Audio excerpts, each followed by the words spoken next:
उसे कहते थे मॉन्स्टर, एक चलती फिरती तबाही, वॉर का भगवान।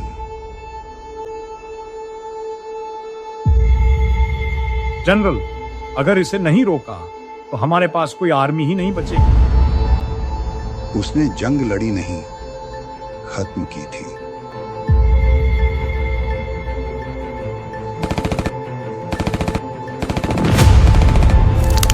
ठीक है, सबको वापस आने बोलो। दुश्मन उसका नाम सुन के ही जंग से भाग जाते हैं। सॉरी जॉर्ज, ये कप्तान का ऑर्डर है। मौत आई थी पर अंत नहीं था।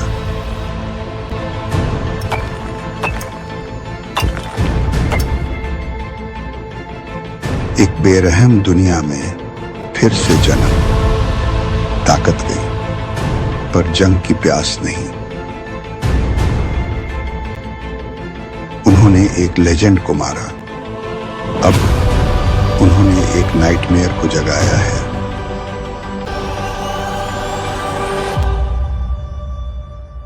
कहानी की स्टार्टिंग में हमें एक ऑर्गेनाइजेशन के बारे में बताया जाता है जिसका नाम ऑल्डेमिर रिपब्लिक स्पेशल एलीट फोर्स होता है। इस स्पेशल फोर्स में एक यूनिट है कोस्ट। इस यूनिट से दुनिया भर के सोल्जर और टेररिस्ट ऑर्गेनाइजेशन बहुत ज्यादा डरती है, लेकिन उनमें से एक को ही सबसे ज्यादा स्ट्रॉन्गेस्ट माना जाता है, जॉर्ज साय। वो ऐसा सोल्जर है जो दुश्मन को किलिंग मशीन की तरह मार देता है। उससे हर कोई डरता है, चाहे वो टेररिस्ट ऑर्गेनाइजेशन हो या उसके एलाइज। वो एक ऐसा किलिंग मशीन है जो पूरी एनिमी फोर्स को अकेला ही खत्म कर देता है, इसलिए हर कोई उससे मिस्टर वॉर के नाम से जानता है। लेकिन 6 जुलाई 2025 वर्ल्ड का सबसे ताकतवर सोल्जर अपनी मौत को ढूंढ लेता है। उसके बाद हमें कुछ देर पहले का सीन दिखाया जाता है जहां पर जॉर्ज अपनी कैप्टन की बात ना सुन के हेलीकॉप्टर से नीचे उतर जाता है और दुश्मनों को अकेला ही मारने लगता है। और जब ऑपरेशन पूरी तरह से खत्म हो जाता है तो कैप्टन कहने लगते हैं, तुम्हें मैंने पहले ही कहा था कि तुम्हें मेरे कमांड को फॉलो करना होगा। ये सुन जॉर्ज कहता है, लेकिन हमारा मिशन कंप्लीट हो चुका है और अगर हम वैसे सिचुएशन में ऑपरेशन करते तो हमारी पूरी फोर्स वाइप आउट हो जाती थी। ये सुन कैप्टन कहने लगते हैं, तुम्हारा मुंह बहुत ज्यादा चलता है। तभी वहां पर एक सोल्जर आकर कैप्टन को कहता है, सर आपको कमांडिंग ऑफिसर की तरफ से कॉल आया है। तभी जॉर्ज कहने लगता है, मुझे आप गलत मत समझना, मैं बस दुश्मनों को मार के आपको रीपे करना चाहता हूँ जो आपने मेरे लिए किया है। मेरा इरादा आपको नीचा दिखाना नहीं है। ये सुन कैप्टन स्मग करते हुए पीछे पलट जाता है और उसे कहने लगता है, तुम एक नंबर के कथे हो। और वो सारे सोल्जर को कहने लगता है, मैं भी हेडक्वार्टर जा रहा हूँ तो मैंने तुम लोगों को जैसा इंस्ट्रक्ट किया था वैसे ही करना। ये सुन जॉर्ज बड़ा हैरान होता है और वो सोच रहा होता है इन्होंने क्या इंस्ट्रक्ट किया था, और वो अपने साथियों को कहता है कैप्टन ने क्या इंस्ट्रक्ट किया था। तभी वो सारे के सारे उस पर गन ताने खड़े हो जाते हैं और उनमें से एक कहने लगता है, मुझे माफ करना लेकिन ये कैप्टन बेक का ऑर्डर है। तभी वो अपने हाथ से गन निकालने वाला होता है, तभी उसके सर पर एक गोली लगती है और वो मरते मरते सोच रहा होता है क्या उनका पहले से ही ये प्लान था मुझे खत्म करने का। और वो एक लड़की को सोचने लगता है और अपने मन के अंदर ही कहने लगता है, सोफिया मैं वापस जिंदा होकर तुमसे जरूर मिलने आऊंगा। उसके बाद अचानक से उसकी आंखें खुलने लगती हैं और वो पाता है कि सामने एक लाश है। वो देख जॉर्ज पूरी तरह से डर जाता है और वो उन लाशों को देखकर सोच रहा होता है, मैं किस जगह पर हूँ, मैं तो एक एलिमिनेशन ऑपरेशन पर गया था। और तभी वो ट्रक सारी लाशों को फेंकने लगता है जिससे वो उस ट्रक से गिर जाता है। तभी वो चट्टान को पकड़ लेता है और ऊपर चढ़ता है और वो इतनी सारी लाशों को देखकर सोच रहा होता है, ये बहुत सारी लाशें हैं, ये कौन सा बैटलफील्ड हो सकता है, पता नहीं, मुझे कुछ याद नहीं आ रहा है। तभी ट्रक के अंदर बैठे हुए एक आदमी कह रहा है, ये घिनौना काम हमें सुबह सुबह करना पड़ रहा है। तो दूसरा आदमी कहता है, तुम इसे ऐसा समझो कि हम टोक्यो बे के मछलियों को खाना खिला रहे हैं। ये सुन जॉर्ज सोचने लगता है, क्या टोक्यो बे? इसका मतलब ये है कि मैं अपने होमलैंड जापान में हूँ। और वो आगे सोचने लगता है, मुझे पक्का याद है मैं मिडिल ईस्ट में था तो मैं कैसे करके टोक्यो बे में आ गया। इसका बस एक ही क्लू है, वो ट्रक। उसके बाद सीन चेंज होता है जहां पर हमें दिखाया जाता है वो जंगलों के बीच में से भाग रहा होता है। तभी वो थकान की वजह से एक जगह रुक जाता है और सोच रहा होता है, मैं कैसे करके इतनी जल्दी थक जा रहा हूँ, मेरे बॉडी के साथ क्या हुआ है। और आगे वो एक पेड़ को देखकर सोचता है, क्या मुझे पहले पानी और खाना सिक्योर करना चाहिए। उसके बाद वो एक बैम्बू को तोड़ के उसमें से पानी पीने लगता है और सोच रहा होता है, ये जंगल में आकर मुझे अपनी पुरानी यादें याद आ रही हैं जब मैं अपने टीममेट से जंगल में बिछड़ गया था। तभी उसकी नज़र वहाँ के इंसानी बस्ती में जाती है। उसके बाद सीन चेंज होता है जहां पर वो उस बस्ती में होता है और वो आजू बाजू देखकर सोच रहा होता है, क्या ये सच में टोक्यो बे है। लेकिन ऐसे तरह का स्लम जापान में एग्जिस्ट नहीं करता है। तभी उसकी नज़र एक टूटे हुए आईने में जाती है जिसमें वो देख सोच रहा होता है, क्या ये मैं हूँ? नहीं, ये मैं नहीं हो सकता। वो खुद को आईने में देखकर इसलिए हैरान होता है क्योंकि उसे अब तक पता ही नहीं था वो किसी के बॉडी में री इनकारनेट हो चुका है। तभी पीछे से एक लड़का उसे कंधे पर हाथ रखता है और उसे मिचियो पुकारता है। तो जॉर्ज जल्दी ही उसके पीछे जाकर उसका गला पकड़ लेता है। तो वो लड़का कहने लगता है, तुम क्या कर रहे हो मिचियो? ये मैं हूँ मासा। ये सुन जॉर्ज सोचने लगता है, ये मुझे जानता है, देखने में भी ऐसा नहीं लगता है इसके पास कोई वेपन है। और वो उसे छोड़ देता है और वो लड़का कहने लगता है, तुम अचानक से मेरा गला क्यों दबा रहे थे? ये सुन जॉर्ज कहता है, क्या तुम मुझे जानते हो? तुम्हें क्या चाहिए मुझसे? ये सुन मासा कहने लगता है, मैं तुम्हारा दोस्त हूँ। ये सुन जॉर्ज उसे हाथ देता है और कहता है, मुझे माफ करना। और मासा हाथ पकड़ के कहने लगता है, मुझे अच्छा लगा कि तुम ठीक हो। मैं तुम्हारे बारे में बहुत ज्यादा चिंता कर रहा था जब तुम बुरी तरह से मार खा रहे थे। ये सुन जॉर्ज कहने लगता है, क्या मैं मार खा रहा था? लेकिन क्यों? तो मासा कहने लगता है, तुम भूल गए, तुम उस हरामखोर जेहा के हाथों से मार खा रहे थे। तभी पीछे से एक बड़ा सा मोटा आदमी कहता है, तुमने अभी क्या कहा? क्या तुमने मुझे अभी गाली दिया? ये सुन मासा पीछे मुड़कर कहता है, नहीं, तुमने गलत सुना है। और आगे वो मोटा सा आदमी कहने लगता है, तुम तो मेरे टीम मेंबर में से एक हो। तुम जैसा एक स्लेव माइनर कैसे हिम्मत कर सकता है मुझे गाली देने का? इसके लिए मुझे अब तुम्हें सजा देना होगा। और वो उसे जोरदार मुंह में एक मुक्का मारता है जिससे मासा दूर जाकर गिरता है। और जेहा उसके पास जाकर कहने लगता है, तुम जैसे स्लेव को अपनी औकात में रहना चाहिए। और वो उसका बाल पकड़ के आगे कहने लगता है, अगर तुम मुझे गुस्सा दिलाओगे तो तुम्हें ऐसी सजा मिलेगी। तभी मासा दर्द भरी आवाज में चिल्ला के कहने लगता है, मुझे माफ कर दो, तुमसे कोई गलती हो गई है। ये तो मिचियो है जिसने तुम्हें पहले गाली दिया था। देखो वो यहाँ खड़ा है, इसलिए मैं भी उसके साथ कैरिड अवे हो गया था। ये सुन जेहा उसे छोड़कर जॉर्ज की तरफ बढ़ने लगता है और उसे कहने लगता है, ये बहुत ज्यादा सरप्राइजिंग है कि तुम इतना ज्यादा मार खाने के बाद भी बच गए, लेकिन तुम मुझे इतना ज्यादा घूर क्यों रहे हो? क्या तुम्हें वापस से मार खाना है? ये सुन जॉर्ज बिल्कुल भी रिएक्ट नहीं करता है, इसलिए जेहा उसके सामने जाकर खड़ा हो जाता है और उससे कहने लगता है, तुम मुझे बहुत ज्यादा गुस्सा दिला रहे हो इस फेस के साथ, तो अभी तुम्हें भी सजा मिलेगी। और वो उसे एक जोरदार पंच मारता है, लेकिन जॉर्ज उसे डॉज कर लेता है। उसे ऐसा पंच करते देख जॉर्ज सोच रहा होता है, ये तो स्पष्ट है कि ये एक नौसिखिया है। और वो उसे कहने लगता है, मुझे कोई सिविलियन के साथ फाइट करने में इंटरेस्ट नहीं है, लेकिन अगर तुम इंसिस्ट करोगे तो मैं तुम्हें छोड़ूंगा नहीं। और वो उसका एक पंच डॉज करके उसके मुंह पर एक जोरदार पंच मारता है जिससे जाओ को बहुत ज्यादा गुस्सा आ जाता है और वो कहता है, अब मैं तुम्हें बिल्कुल नहीं छोड़ूंगा।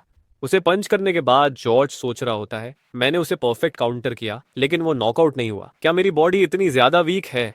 और वो आगे जेहा की तरफ भागने लगा है। उसे अपनी तरफ आते देख वो जेहा उसे एक पंच मारता है जिसे जॉर्ज इजीली डॉज कर लेता है और उसे एक एल्बो मारता है जिससे जेहा अपना मुंह पकड़कर नीचे बैठ जाता है और कहने लगता है, ये इम्पॉसिबल है, तुमने मुझे नीचे गिरा दिया। ये सुन जॉर्ज कहने लगता है, तुम अपनी ये फाइट किसी और के साथ करो अगर तुम्हें मरना नहीं है। और वो वहां से जाने लगता है। उसे जाते हुए देख जेहा बोल पड़ता है, तुम मुझे अंडर एस्टिमेट कर रहे हो। कोई स्लेव जो मुझसे फाइट बैक करने की हिम्मत करता है उसे मैं 100 गुना ज्यादा सजा दूंगा।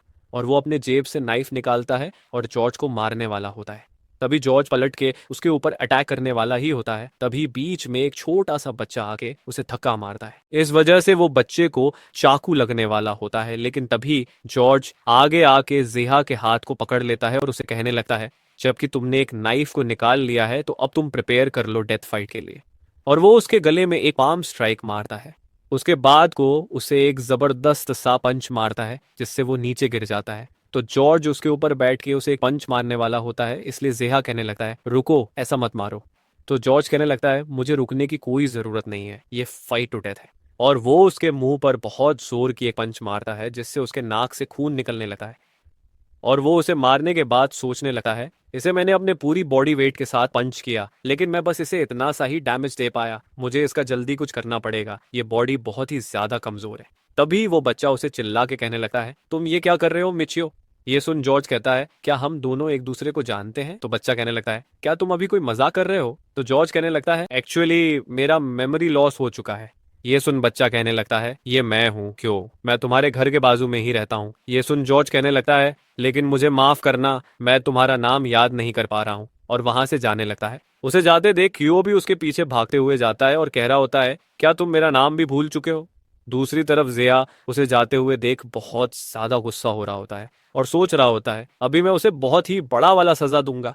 उसके बाद हमें जॉर्ज दिखाया जाता है जो क्यो के साथ जा रहा होता है और क्यो कह रहा होता है तुम बहुत ही ज्यादा स्ट्रांग हो, क्या तुम मुझे सिखा सकते हो कैसे करके फाइट करते हैं। तभी जॉर्ज क्यो से कहने लगता है क्या तुम मुझे आइलैंड के बारे में बता सकते हो। तो क्यो बताने लगता है ये इंडस्ट्रियल वेस्ट आइलैंड है जो टोक्यो बे में है। ये आइलैंड पूरी तरह से कचरा से भरा हुआ है। ये सुन जॉर्ज सोचने लगता है क्या इंडस्ट्रियल वेस्ट आइलैंड, मैंने इसके बारे में कभी सुना नहीं है, क्या ऐसा प्लेस भी जापान में एग्जिस्ट करता है। और वो बच्चा आगे बताने लगता है आदमियों को यहाँ पर माइनिंग साइड में काम करने के लिए फोर्स किया जाता है। बच्चे और औरतें यहाँ पर गार्बेज कलेक्ट करके बेचा करते हैं और सिक्योरिटी तो बहुत ही टेरेबल है जैसे कि तुम देख ही चुके हो। ये आइलैंड बस एक कचरे का ढेर है। ये सब सुन जॉर्ज सोचने लगता है ये एक वैसे ही तरह का स्लम है जैसे कोई वॉर जोन में होता है। नहीं, ये उससे भी ज्यादा बुरा है। तभी क्यों एक दुकान के सामने रुक जाता है और एक ब्रेड को देखने लगता है जिससे उसके मुंह से पानी टपकने लगता है। तो दुकानदार उसे कहता है तुम्हारे पास जरूर कोई पैसे नहीं होंगे तो यहाँ से चले जाओ। इसलिए क्यो कहता है तुम्हें पहले से ही कोई चीज का अंदाजा नहीं लगाना चाहिए। तभी जॉर्ज उस दुकानदार को पैसे देता है और कहता है मुझे ये ब्रेड दे दो।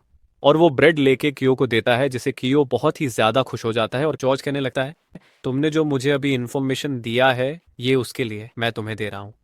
तो कियो उससे पूछने लगता है लेकिन तुम्हारे पास पैसे कहाँ से आए। तो जॉर्ज कहने लगता है ऐसे में ये चीज मैं आम तौर पर करता तो नहीं हूँ लेकिन ये मेरे लिए अननोन जगह है, इसके लिए मैंने उस आदमी के पैसे ले लिए। ये सुन क्यों कहने लगता है मिचियो तुम बहुत ही डिफरेंट पर्सन बन गए हो। उसके बाद सीन चेंज होता है जहां पर वो बच्चा अपने घर पर पहुंच जाता है और वो घर के अंदर जाते हुए कहता है माँ देखो आज हमारे घर पर फीस्ट होगा, ये मिचियो ने हमारे लिए खरीदा है। ये सुन उसकी मॉम जॉर्ज को थैंक यू कहती है और वो क्यो को कहने लगती है तो फिर क्यो चलो एक साथ खाते हैं। तो क्यो कहने लगता है मैं पहले से ही खा चुका हूँ। लेकिन तभी उसके पेट से आवाज आने लगती है और उसकी मॉम कहती है क्या सच में तुम पहले खा चुके हो। तो क्यो कहता है आपको कोई चिंता करने की जरूरत नहीं है, आप इसे खा लीजिए, आपको न्यूट्रिशन की जरूरत है। तभी जॉर्ज बहुत ही ज्यादा अलर्ट हो जाता है और वो दरवाजे को जोर की धक्का मारता है और दरवाजे को खोलने की कोशिश करता है। तभी घर में आग लग जाती है और हमें बाहर दिखाया जाता है। कुछ वर्कर्स उस दरवाजे को ब्लॉक कर रहे होते हैं और एक वर्कर उनके घर में आग लगा रहा होता है। ये सब ऑर्डर देने वाला और कोई नहीं ज़ेहा होता है और वो वहां पर अपनी नाइफ पकड़े बोल रहा होता है मिचियो मुझे अपोज करने की सजा तुम्हें अपने जान से चुकाना होगा। दूसरी तरफ हमें अंदर का सीन दिखाया जाता है जहां पर कियो और उसकी माँ दोनों ही बहुत ज्यादा घबराए हुए होते हैं और जॉर्ज दरवाजा खोलने की कोशिश कर रहा होता है और सोच रहा होता है वो हमें बाहर से ब्लॉक कर रहे हैं, लगता है बाहर एटलीस्ट 8 या 9 लोग हैं। तभी वो घर के अंदर देख के सोच रहा होता है कुछ तो ऐसा होगा जिसे मैं अपना हथियार बना सकता हूँ। तभी वो टेबल में पड़े एक पोटली को उठाता है और दरवाजे की तरफ भाग के उसमें एक जोरदार लात मारता है जिससे बाहर खड़े जितने भी लोग ब्लॉक कर रहे थे वो दूर जाकर गिरते हैं। उसे देख ज़ेहा कहता है देखो कौन रेंगते हुए बाहर आया है, जाओ सारे के सारे उसे चारों तरफ से घेर लो। ये सुन सारे वर्कर्स उसे चारों तरफ से घेर लेते हैं। उसे देख जॉर्ज कहने लगता है तुम वापस से, तुम्हारे अब आने का ऑब्जेक्टिव क्या है। तो ज़ेहा कहने लगता है ये तो ऑब्वियस है, क्राइम मुझे गुस्सा दिलाने का, क्राइम मुझे नीचा दिखाने का, क्राइम मुझे मारने का, इसकी कम से कम सजा डेथ पेनल्टी है। ये सुन जॉर्ज कहता है मैं समझ गया हूँ, अब मुझे तुम सबको मारना होगा। ये सुन ज़ेहा कहता है तुम बड़ी बातें करने में बहुत ज्यादा अच्छे हो।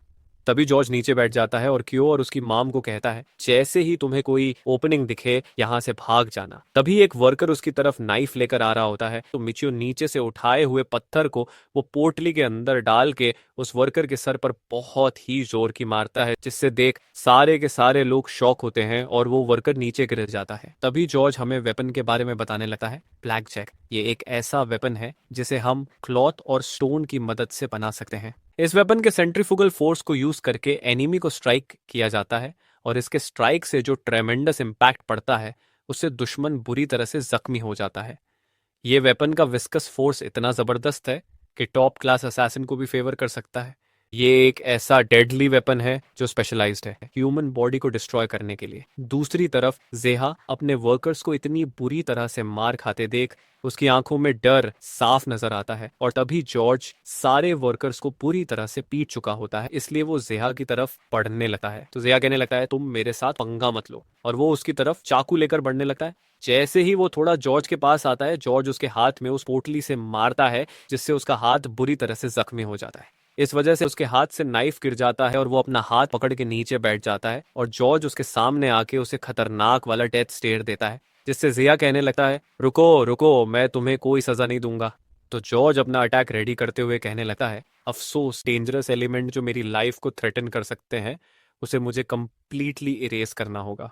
तभी वो अपना फाइनल स्ट्राइक करने वाला होता है, लेकिन क्यों जॉर्ज को पकड़ लेता है और वो कहने लगता है, तुम किसी को मार नहीं सकते, चाहे तुम कितने भी ज्यादा ताकतवर क्यों ना हो। लोगों को मारना गलत है, प्लीज तुम मर्डरर मत बनो। ये मौका देख जेहा वहां से भागने लगता है। उसे भागते देख जॉर्ज उस पोटली को गोल गोल घुमाने लगता है और पोटली को उसकी तरफ फेंक देता है, लेकिन वो पोटली सीधा पेड़ में जाकर लगती है, जिससे वो पेड़ टूट जाता है। उसका टारगेट मिस होने की वजह से जॉर्ज कह रहा होता है, शिट, मैंने मिस कर दिया।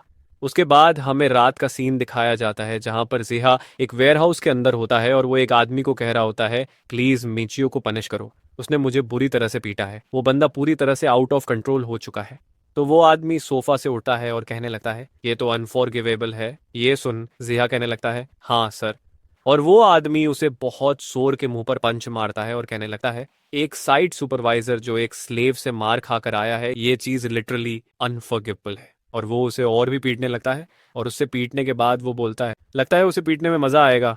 उसके बाद सीन चेंज होता है जहां पर हमें जॉर्ज को दिखाया जाता है जो घर के अंदर बैठा होता है और कियो कह रहा होता है, ये एब्सोल्युटली बुरा है, हमने वो घर बनाने में बहुत ज्यादा मेहनत की थी और ये एक ही इंस्टेंट में पूरी तरह से बर्बाद हो गया, पता नहीं अब हम क्या करेंगे। तभी कियो की मॉम कहने लगती है, जॉर्ज क्या तुम्हें कोई प्रॉब्लम नहीं होगी अगर हम यहाँ रहें? ये सुन जॉर्ज हाँ में जवाब देता है और जॉर्ज आगे कहने लगता है, लेकिन ये एक डील की तरह समझो, मुझे इस आइलैंड के management system, food supply, network और भी इंपॉर्टेंट मैटर्स के बारे में जानना है। अगर तुम लोग मुझे वो इन्फॉर्मेशन प्रोवाइड करोगे तो मैं तुम्हें इधर रहने दूंगा। ये सुन ग्यो बड़ा गुस्सा हो जाता है और कहने लगता है, तुम इतना कोल्डली बात क्यों कर रहे हो? तुम तब से वियर्ड एक्ट कर रहे हो जब से तुम्हारी मेमोरी लूज हो चुकी है। ये सुन जॉर्ज सोच रहा होता है, ये बिल्कुल सही कह रहा है, मैं एक सोल्जर था और मुझे मेरे एलाइज ने बैटलफील्ड में मार दिया। प्रोबेबली कैप्टन बेक ने यह प्लान किया था। मैं डेफिनेटली इस आइलैंड से बाहर निकलूंगा और सारे गद्दारों को मार दूंगा। उसके बाद हमें सुबह का सीन दिखाया जाता है जहां पर जॉर्ज उल्टा होकर पुशअप मार रहा होता है और थोड़े से पुशअप मारने के बाद सोच रहा होता है, सच में इतना कम पुशअप करने से ही मैं अपने लिमिट में पहुंच चुका हूं, मुझे अपने मसल्स वापस से रीबिल्ड करने होंगे। तभी वहां पर मासा आता है जिसे देख जॉर्ज सोच रहा होता है, ये तो वही बंदा है जिसने मेरे ऊपर झूठा इल्जाम लगाया था। तभी मासा कहने लगता है, तुम अभी इधर क्या कर रहे हो? तुम माइनिंग साइट में जाने के लिए लेट हो जाओगे। ये सुन जॉर्ज सोच रहा होता है, माइनिंग साइट ये एक अच्छी अपॉर्चुनिटी है इंफॉर्मेशन गैदर करने के लिए। उसके बाद हमें माइनिंग साइट का सीन दिखाया जाता है। एक आदमी सबको लाइन में लगने के लिए कह रहा होता है, इसलिए कि सारे लाइन में खड़े हो जाते हैं। तभी जॉर्ज की नजर उन वर्कर्स में जाती है जो पिछले दिन उसके ऊपर हमला करने के लिए आए थे। तभी वो आदमी कहने लगता है, यहाँ पर एक इमरजेंसी अनाउंसमेंट है, G8 का सुपरवाइजर जेहा मर चुका है, इसलिए उसके रिप्लेसमेंट के तौर पर मैं मासा को चुनता हूँ। उसके बाद जॉर्ज हमें बता रहा होता है, माइनर्स को टनल के अंदर काम करने के लिए फोर्स किया जाता है। ये काम सुबह के 7 बजे से रात के 11 बजे तक चलता है। यहाँ की वर्किंग एनवायरनमेंट बहुत ज्यादा टेरेबल और हार्श है और इनमें से कुछ वर्कर्स ऐसे हैं जो अपने सुपरवाइजर होने का फायदा उठाकर स्लेव्स माइनर को टॉर्चर करते हैं।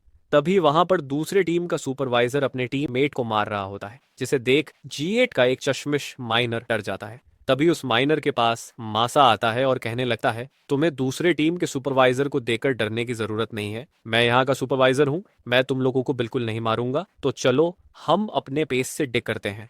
जिससे वो वर्कर बहुत ज्यादा खुश हो जाता है और मासा दूसरे माइनर के पास भी जाकर कह रहा होता है, तुम अपने पेस में ही काम करो, तुम्हें ज्यादा अपने आप को पुश करने की जरूरत नहीं है। तभी वहां पर वो हरामखोर सुपरवाइजर आता है और कहने लगता है, ये कैसे किस्म का मेथड है? एक सुपरवाइजर को इतना वीक नहीं होना चाहिए, तुम्हारे जैसे लोग मुझे बहुत ही ज्यादा गुस्सा दिलाते हैं, इसलिए मैं तुम्हारे वर्कर्स को डिसिप्लिन करने में मदद करता हूँ, जिससे G8 के सारे वर्कर्स डर जाते हैं। तभी उस हरामखोर सुपरवाइजर के पैर में पिकैक्स गिरता है, जिससे वो कहने लगता है, कौन है जो मेरे ऊपर ये फेंका? और वो जॉर्ज की तरफ देख कहता है, क्या ये तुम थे? तो जॉर्ज कहने लगता है, सॉरी, ये मेरे हाथ से फिसल गया था, तो मुझे माफ करना। ये सुन वो हरामखोर उसके पास जाकर कहने लगता है, तुम्हें क्या लगता है माफी मांगने से सब कुछ ठीक हो जाएगा?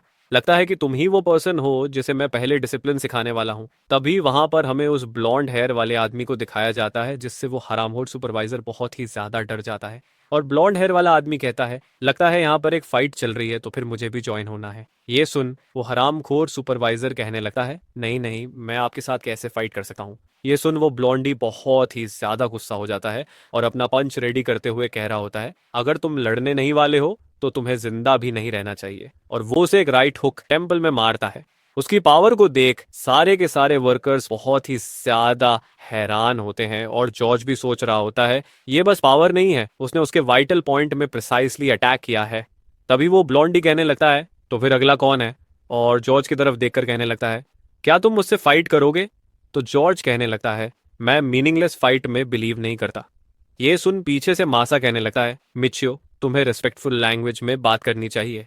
मिचियो नाम सुन ब्लॉन्डी बहुत ज्यादा एक्साइटेड हो जाता है और कहने लगता है अच्छा तो वो तुम हो, मैं तुमसे ही मिलना चाहता था। और वो उसकी तरफ बढ़ने लगता है जिससे जॉर्ज अपना फाइटिंग स्टांस में आ जाता है और ब्लॉन्डी उसके तरफ बढ़ता है और बहुत सारे जैब्स थ्रो करता है। ये सब देख सारे वर्कर सोच रहे होते हैं मिचियो मर जाएगा। दूसरी तरफ ब्लॉन्डी मिचियो के ऊपर जैब थ्रो करे जा रहा था। उसके इतने अच्छे पंचेस देखकर मिचियो सोच रहा होता है स्पीड वेट एक्यूरेसी सब कुछ फर्स्ट क्लास है, लेकिन वाइड स्विंग हमेशा एक ओपनिंग बना देती है। और जैसे ही ब्लॉन्डी एक वाइड क्रॉस मारता है मिचियो उसे आराम से डॉज करके उसके मुंह पर एक काउंटर पंच मारता है, जिसे देख सारे के सारे वर्कर बड़े ही हैरान होते हैं। लेकिन ब्लॉन्डी के मुंह पर पंच लैंड होने से पहले ही वो उसे पकड़ लेता है और उसे कहने लगता है तुम बुरे नहीं हो, तुम बहुत ही ज्यादा इंटरेस्टिंग हो, तो चलो हम एक दूसरे को बुरी तरह से पीते हैं। तभी वहां पर कोई आकर बहुत जोर की चिल्लाता है सारे के सारे चुप हो जाओ। ये सुन सारे के सारे वर्कर्स नीचे झुक जाते हैं और वही आदमी कहने लगता है यहाँ पर डायरेक्टर आ चुके हैं।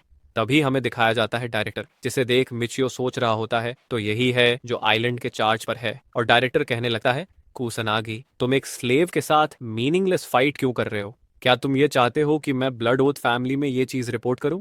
ये सुन ब्लॉन्डी कहने लगता है मेरा कोई इंटेंशन नहीं था इससे लड़ने का, मैं बस इसे एजुकेशनल गाइडेंस दे रहा था। और वहां से जाने लगता है तो डायरेक्टर कहता है तुम इसे गाइडेंस कह रहे हो, तुम बस रोलिंग ही कर सकते हो, उसके अलावा कुछ भी नहीं। तुम्हें मुझे हंसाने की जरूरत नहीं है, मैं तुमसे कोई ब्रेन वर्क एक्सपेक्ट नहीं कर रहा हूँ, तुम एक नंबर के इडियट हो। ये सब सुन ब्लॉन्डी बहुत ज्यादा गुस्सा हो जाता है और वो अपने दांत पीसने लगता है। और डायरेक्टर सारे वर्कर्स को बोलने लगता है तुम सारे स्लेव्स अपना काम अच्छे से कर रहे हो कि नहीं, ये चीज अच्छे से याद रखना, तुम्हें एक भी सेकंड बिना वेस्ट किए सिर्फ ठीक से काम करते रहना है अनलेस तुम मर नहीं जाते। उसके बाद हमें लंच ब्रेक का सीन दिखाया जाता है। मिचियो अपना खाना खा रहा होता है, वो खाना खाते हुए सोच रहा होता है ये ठंडा और बिल्कुल टेस्टलेस है। और वहाँ वर्कर्स भी अपने खाने से खुश नहीं होते हैं। तभी वहां पर मासा आके मिचियो को अपना टिफिन ऑफर करता है तो मिचियो उसे मना कर देता है। तो मासा कहता है तुम इसे क्यों नहीं ले सकते। तो मिचियो कहने लगता है मैं तुमसे कोई फेवर नहीं लेना चाहता। तो मासा कहने लगता है ये कोई फेवर नहीं है, तुम इसे एक फी की तरह समझ सकते हो जो मैंने कल तुम्हारे साथ किया था। मैंने तुम्हें बेमतलब की मुसीबत में डाल दिया था। जब भी जिहा के साथ मुसीबत में फंस जाता था तो मैं हमेशा तुम्हें ही ब्लेम करता था क्योंकि मैं बहुत बड़ा कावर्ड हूँ। तो प्लीज एटलीस्ट इसे एक अपॉलॉजी समझ के खा लो। ये सुन मिचियो उसके टिफिन से एक फ्राइड चिकन का पीस लेता है और कहने लगता है तुम्हारे अपॉलॉजी के तौर पर मैं तुमसे एक पीस फ्राइड चिकन ले रहा हूँ। इस पॉइंट से हम दोनों के बीच सब कुछ बराबर। तभी मासा के पीछे से कुछ वर्कर्स आ जाते हैं और उसे कह रहे होते हैं अगर तुम खा नहीं रहे हो तो तुम हमें ये दे सकते हो। और वो दोनों वहां पर ही लड़ने लग जाते हैं। तभी वहां पर एक साइट मैनेजर आकर कहने लगता है तुम स्लेव्स कब तक यहाँ खाते रहोगे, जल्दी से जाकर अपने काम पर लगो। और मिचियो हमें बताने लगता है स्लेव्स माइनर को सिर्फ हार्ड फिजिकल लेबर से ही गुजरना पड़ता है, उनके पास कोई भी ह्यूमन राइट नहीं होता है। तभी हमें सीन दिखाया जाता है जहां पर एक माइनर नीचे गिर जाता है। उसे देख मासा उसके पास जाकर उसका हाल पूछने लगता है, लेकिन वो कोई जवाब नहीं देता है तो वो उसे उठाने लगता है। तभी वहां पर वो साइट मैनेजर आता है और उसे लात मार के उसकी पल्स चेक करने लगता है और कहता है ये मर चुका है। और वो वर्कर्स को कहने लगता है ये तुम्हारे G8 का कचरा है, जाओ जाकर इसे ऊपर फेंकाओ। तभी मासा रोने लगता है और मिचियो को कहता है तुम खुद को ज्यादा पुश मत करना। तभी वहां पर वो आदमी आगे कहने लगता है तुम यहाँ ऐसे करके खड़े क्यों हो, जाकर अपना काम शुरू करो। और मिचियो अपनी बात कंटिन्यू करके हमें बताने लगता है चाहे यहाँ पर कोई मर भी जाए फिर भी काम रुकना नहीं है, यहाँ पर वैल्यू ऑफ ह्यूमन लाइफ कचरे से भी कम है। उसके बाद हमें कुछ देर बाद का सीन दिखाया जाता है जहां पर दूसरा साइट मैनेजर घंटी बजा रहा होता है और वो कह रहा होता है काम खत्म हो चुका है। ये सुन मासा कह रहा होता है फाइनली काम खत्म हो चुका है। मिचियो को देख मासा उसे कह रहा होता है तुम अभी भी इतने एनर्जेटिक कैसे हो। तो मिचियो कहने लगता है मैं अब इस लेवल के वर्कलोड से यूज टू हो गया हूँ। ये सुन मासा सोचता है क्या ये बंदा हमेशा से ही इतना टफ था। उसके बाद मिचियो हमें बता रहा होता है माइनिंग खत्म होने के बाद वो लोग सबको कपड़े निकालने को बोलते हैं और उनको ऐसे ही बिना कपड़ों के एग्जामिनेशन रूम तरफ जाना पड़ता है और वहां पर सबकी बॉडी पूरी तरह से अच्छे से चेक की जाती है ताकि कोई ओवर चोरी ना कर ले। उसके बाद ही सारे के सारे लोग माइनिंग साइट से सरफेस में जा पाते हैं। उसके बाद हमें बाहर का सीन दिखाया जाता है जहां पर एक आदमी सबको उनकी पगार दे रहा होता है। पगार लेने के बाद मिचियो सोच रहा होता है, ये काम हम 16 घंटे कराया जाता है, इससे एक दिन का बस 1000 येन ही देते हैं। तभी मिचियो के पीछे हमें मोटे चश्मे वाले आदमी को दिखाया जाता है जो पैसा लेकर बहुत ज्यादा खुश होता है। ये देख मिचियो सोच रहा होता है, इतने कम पैसों में ये इतना ज्यादा खुश कैसे हो सकता है। तभी वहां पर एक गाड़ी आती है जिसे देख सारे के सारे वर्कर्स बहुत ज्यादा खुश हो जाते हैं। तभी हमें गाड़ी को दिखाया जाता है जिसमें खाने की चीज होती है और उस गाड़ी की एक लेडी सेलर कहने लगती है, तुम लोग हमेशा की तरह आज भी बहुत ज्यादा अच्छा काम किए हो। आज माइनिंग अप्रिशिएशन डे है, इसलिए आज 20% ऑफ मिलेगा। ये सुन मिचियो सोच रहा होता है, ये माइनिंग अप्रिशिएशन डे क्या होता है। तभी उसके आजू बाजू से बहुत सारे वर्कर भागते हुए उसे गाड़ी की तरफ जाते हैं और सारे जाकर बियर और पोटैटो चिप्स मांग रहे होते हैं। उन सबको ये बियर वगैरह एंजॉय करते देख मिचियो सोच रहा होता है, ये कितना ज्यादा स्ट्रेंज है। कुछ देर पहले तक इन्हें स्लेव्स की तरह ट्रीट किया जा रहा था, लेकिन यहाँ सब कुछ चेंज हो चुका है। तभी मासा उन लोगों को देखकर बोल रहा होता है, ये सब कितने ज्यादा लकी हैं। ये सुन मिचियो कहता है, तो तुम इसे क्यों नहीं खरीदते हो। तो मासा कहने लगता है, मैं इसे खरीदना तो चाहता हूँ, लेकिन मुझे पैराडाइज पास खरीदना है। इसके लिए मैंने डिसाइड किया हूँ ये चीज मैं इंड्योर करूंगा जब तक कि मुझे पैराडाइज पास नहीं मिल जाता। ये सब सुन मिचियो कहने लगता है, पैराडाइज पास क्या होता है। तो मासा उसे कहने लगता है, क्या तुम्हें सच में नहीं पता ये क्या होता है, तुम्हें याद नहीं है ये चीज। उसके बाद हमें मासा का फ्लैशबैक का सीन दिखाया जाता है जहां पर एक आदमी उन सबको कह रहा होता है, तुम सब बस स्लेव्स हो, तुम्हें यहाँ पर अपने लिमिट के बियॉन्ड जाकर काम करना होगा और हम बस इधर तुम्हें स्क्रैप फूड ही देंगे। तुम्हारी लाइफ यहाँ पर बहुत ही ज्यादा बुरी हो जाएगी, यहाँ तक कि तुम्हारा हेल्थ जजमेंट भी पैसे के ऊपर ही डिपेंड रहेगा। लेकिन अगर तुम सबको यहाँ से निकलना है तो तुम्हें 1 मिलियन येन जमा करना होगा और इस पैराडाइज पास को खरीदना होगा। इसे खरीदने के बाद हम तुम्हें इस आइलैंड से बाहर निकाल देंगे। ये सब सुन वो सारे वर्कर्स कह रहे होते हैं, हम जरूर 10 लाख येन जमा करेंगे और अपने नॉर्मल लाइफ में वापस जाएंगे। उसके बाद हमें प्रेजेंट का सीन दिखाया जाता है जहां पर वही वर्कर्स सारे के सारे चिप्स और बियर्स एंजॉय कर रहे होते हैं। और मासा मिचियो को कह रहा है, जब मैंने ये चीज सुना तब से मैंने ये डिसाइड कर लिया था, चाहे मेरे सामने कितनी भी मुसीबत हो, चाहे मैं कितने भी बार काम करते करते गिर जाऊं, फिर भी मैं 1 रुपया भी खर्च नहीं करूंगा। ये सुन मिचियो सोच रहा होता है, इसके लिए ही यहाँ पर कोई रिबेलियन नहीं करता है, जबकि यहाँ की हालत बहुत ही ज्यादा खराब है। इन हरामखोर लोगों ने इस आइलैंड के ऊपर 2 चीज बनाकर रखी है जिससे वर्कर्स को खुशी मिले। पहले तो है पैराडाइज पास जो कि होप है तुम्हें अपने नॉर्मल लाइफ में वापस जाने का, और दूसरा है प्लेजर जो तुम्हें सिर्फ इंस्टेंट खुशी देगा और तुम ऐसे ही स्लेव बन के रह जाओगे। यहाँ के लोग प्लेजर की वजह से होप को पूरी तरह से भूल चुके हैं। ये चीज माइनिंग साइट मैनेजर बहुत अच्छे से समझ गए हैं, इसलिए वो ऐसी स्ट्रैटेजी अपना रहे हैं। इसलिए मुझे इन हरामखोरों के ऊपर हद से ज्यादा गुस्सा आ रहा है और वो मासा के पास जाते हुए कहने लगता है, तुम्हें और कितना पैसा चाहिए पैराडाइज पास खरीदने के लिए। ये सुन मासा कहता है, तुम ये चीज क्यों जानना चाहते हो, मैं तुम्हें ये चीज कभी भी नहीं बताऊंगा। तो मिचियो कहने लगता है, तुम्हें चिंता करने की कोई जरूरत नहीं है, मैं इसे किसी को भी नहीं बताऊंगा, ये इन्फॉर्मेशन बस मेरे तक कहीं रहेगी। मैं जस्ट अपना पैसा तुम्हें देना चाहता हूँ ताकि तुम यहाँ से जा पाओ। उसके बाद सीन चेंज होता है जहां पर वो किसी क्लिफ के पास होते हैं और मासा उसे बताता है, अभी भी मुझे 60,000 येन जमा करना है। ये सुन मिचियो कहता है, अगर देखा जाए तो मेरी सैलरी को मिलाकर दिन के 2000 येन बनेंगे, तो हम 60,000 येन 30 दिनों के अंदर ही अचीव कर लेंगे। ये सुन मासा कहने लगता है, मैं तुम्हारा बहुत ज्यादा शुक्रगुजार हूँ, लेकिन तुम मुझे ये बता सकते हो कि तुम मेरी मदद क्यों कर रहे हो। तो मिचियो कहने लगता है, तुम्हें चिंता करने की कोई जरूरत नहीं है, ये सब मैं अपने लिए ही कर रहा हूँ, और उससे भी ज्यादा जरूरी क्या इस आइलैंड में कोई बीच नहीं है। ये सुन मासा कहने लगता है, तुम क्या कह रहे हो, ऑफ कोर्स यहाँ ऐसी कोई चीज भी नहीं है, तुम जैसे कि देख सकते हो ये आइलैंड में बस क्लिफ्स हैं। तो मिचियो कहने लगता है कि मुझे नीचे जाकर चेक करना होगा, और उसके बाद वो नीचे उतरने लगता है।